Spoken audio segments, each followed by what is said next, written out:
उपस्थित आणखी थांबा थांबा, आता मी बोलतच आहे, इकडे बोलत आहे मी. हां, चल. आता आजच्या या भव्य दिव्य या अल्लापल्ली गावामध्ये राष्ट्रवादी काँग्रेसचा एक प्रकारचा ऐतिहासिक सभा इथे आयोजित करण्यात आलेला आहे. या सभेचे उद्घाटक व प्रमुख आपल्या राज्याचे उपमुख्यमंत्री, राष्ट्रवादी काँग्रेसचे राष्ट्रीय अध्यक्ष व आमचे नेते आदरणीय अजित पवारजी, महिला आयोगाचे अध्यक्षा चाकणकर मॅडम, युवक काँग्रेसचे अध्यक्ष राष्ट्रवादी काँग्रेसचे सूरज चव्हाणजी, जिल्हा राष्ट्रवादी काँग्रेसचे अध्यक्ष वासेकरजी, युवक काँग्रेसचे जिल्हा अध्यक्ष आपले लीलाधर भरटकर, APMCचे अध्यक्ष आमचे बंधू रवींद्रराव बाबा आत्राम, माजी सरपंच अहेरी रामेश्वरजी आत्राम, आमचे सिनेटचे सदस्य तनुश्रीताई आत्राम, आपले माजी पंचायत समितीचे सदस्य हर्षवर्धनराव बाबा आत्राम, नानाजी नाकाडे, माझे जुने सहकारी व आमचे जुने आजचे आपले इथे उपस्थित असलेले बबलूजी हकीम, माजी कार्यकारी राष्ट्रवादी काँग्रेसचे अध्यक्ष, आणि या व्यासपीठावर अधिक मी सगळ्यांचं नाव घेत राहणार नाही, युधिश्री विश्वास आणि सगळे आपले तालुकाचे 5 तालुकाचे सन्मान्य अध्यक्षगण, सर्व आदरणीय व्यासपीठ, सर्व पत्रकार, उपस्थित सर्व रियाज शेख आमचे ज्यांनी आत्ता आपले प्रवेश केलेले आहे, उद्धव बाळासाहेब ठाकरे या पक्षाचे, त्यांचे सर्व सहकारी इथे प्रवेश केलेले, आणखीन प्रवेश होणारे काही सहकारी आहेत. या सर्व उपस्थित असलेले माझे बंधू आणि भगिनींनो, राष्ट्रवादी काँग्रेस कार्यकर्ता बंधू आणि भगिनींनो, आजचा हा महत्त्वाचा दिवस म्हणजे या जिल्हा संघटक राष्ट्रवादी काँग्रेसचे रियाज शेख यांनी इथे प्रवेश केला. त्यांचा हार्दिक आभार मानतो, अभिनंदन करतो की आपण या 5 तालुक्यामध्ये असलेले नगरसेवक, या 5 तालुक्यामध्ये असलेले सरपंच, सर्व उपसरपंच, आपले सर्व कार्यकर्ता या सकट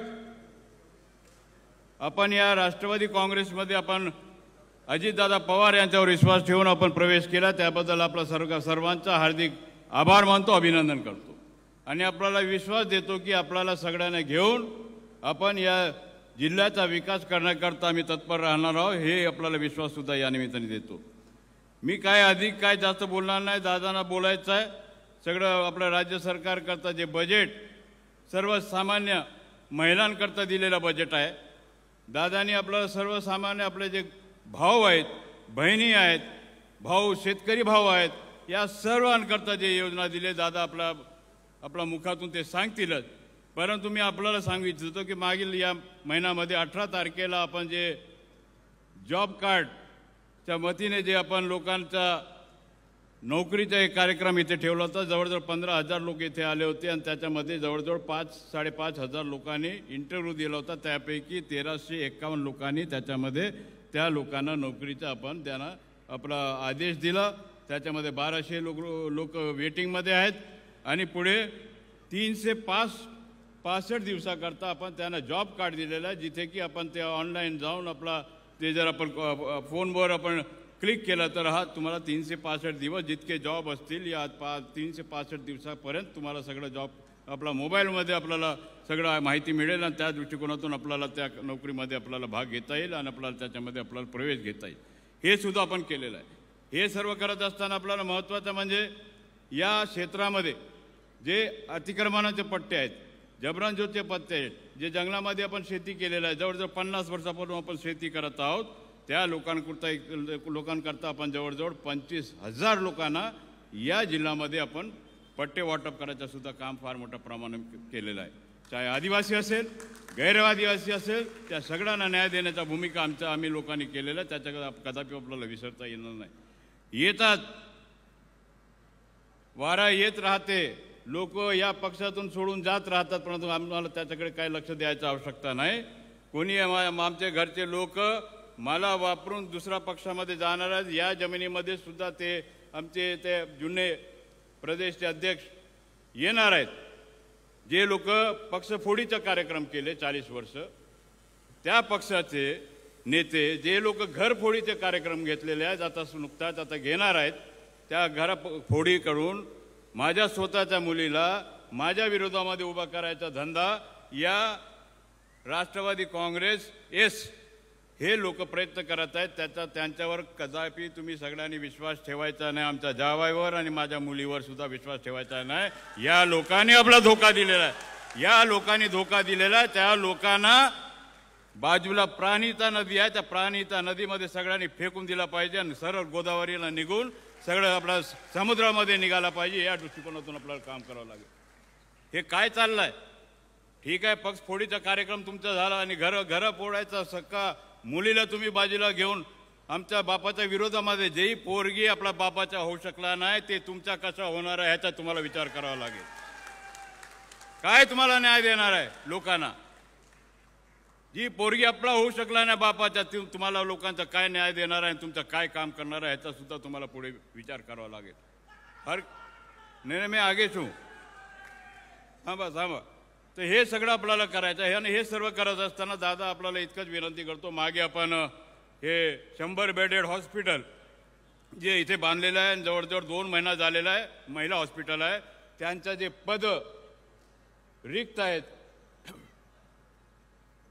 युनुसभाई थोडं महत्त्वाचा एक मुद्दा आहे, ते आपले जे पद रिक्त आहेत, ते पद रिक्त आपलं हॉस्पिटलचे ते आपल्याला भरायचं आहे. मागच्या वेळी सुद्धा वडलापेटला आपले उपमुख्यमंत्री आपण फडणवीस साहेबांनाही सांगितलं, आपल्यालाही सांगितलं, आपल्याला कसंही करून पदनिर्मिती करून त्याचं उद्घाटन आपल्याला करायचं आहे.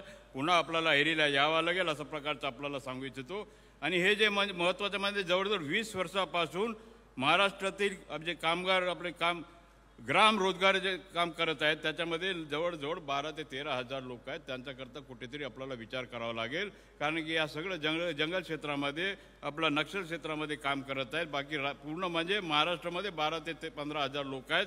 त्यांच्याकरता सुद्धा आपण सगळ्यांकरता आपण तिजोरी उघडून दिलेलं आहे. या गरीब लोकांकरता सुद्धा आपण तिजोरी जर उघडला, मला वाटते हा पूर्ण लोक आपला पाठीशी उभा राहतील आणि आपला राष्ट्रवादी काँग्रेसला मदत होण्याच्या दृष्टिकोनातून सुद्धा आपल्याला विचार करतील. आपल्या पाठीमागे बसलेले त्यांचे नेते आहेत युनुस शेख, आणि ते आपल्याला फार मोठा मदत होऊ शकते. त्या दृष्टिकोनातून सुद्धा आपण हे काम करावं.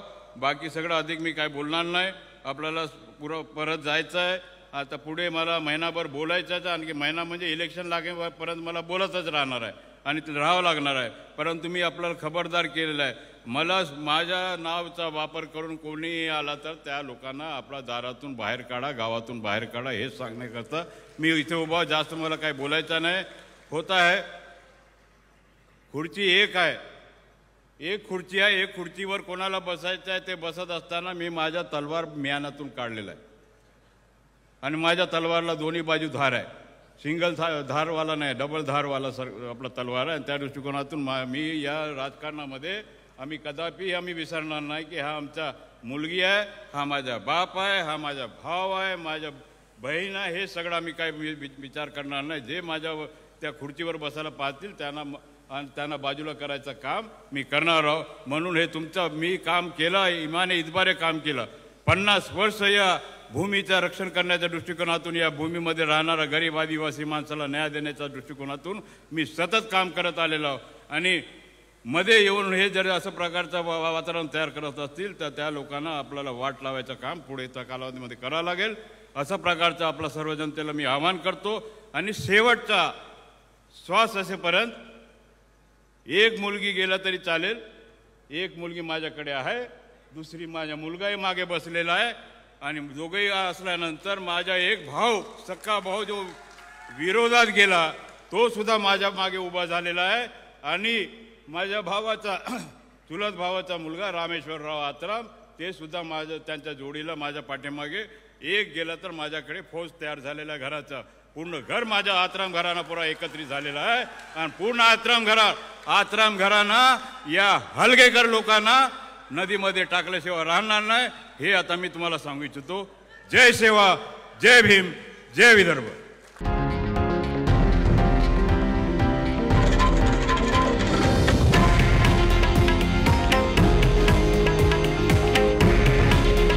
हे आहे देशातील नंबर 1 न्यूज नेटवर्क आणि आपण पाहत आहात TV9 मराठी.